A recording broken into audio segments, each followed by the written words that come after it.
Mapapagod, pero hindi susuko.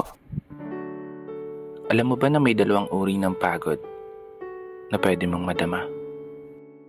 Una, yung pagod na itutulog mo lang at pagising mo, okay ka na.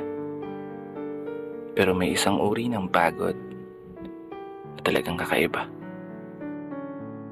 Yun ay ang pagod na hindi nadadaan sa pahinga.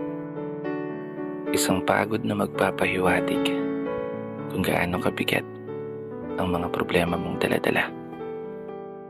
Pagod na magpapanginig ng mga luha sa mata. Pagod na magdidikta sa'yo para sabihin ayaw mo na.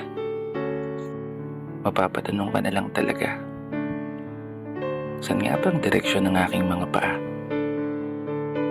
Mga paang tila pagod na sa kakahakbang. Mga paang ngimay na sa kada tapak sa baitang ng hagdan.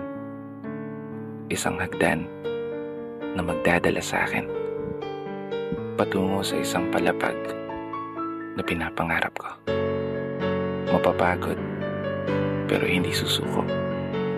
Magpapahinga pero hindi hihinto. Para sa pamilya at para sa pangarap, palaging pipiliin na magpatuloy. Kasi alam mo, kung ang pagod ay kapalit ng magandang kinabukasan, wala kang dahilan para sukuan ng pagod. Wala kang dahilan para hindi ka bumangon.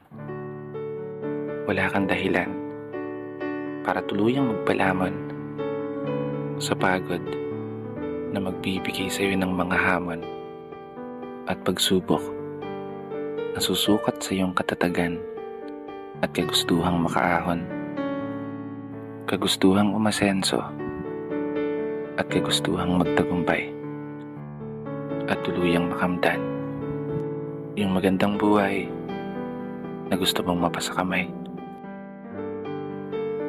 Kaya naman, tatagan mo ang mga paa mo at tibayan ng loob sa iyong paglalakbay at umasa kang kalakip ng bawat pagod ay may masaganang buhay na naghihintay.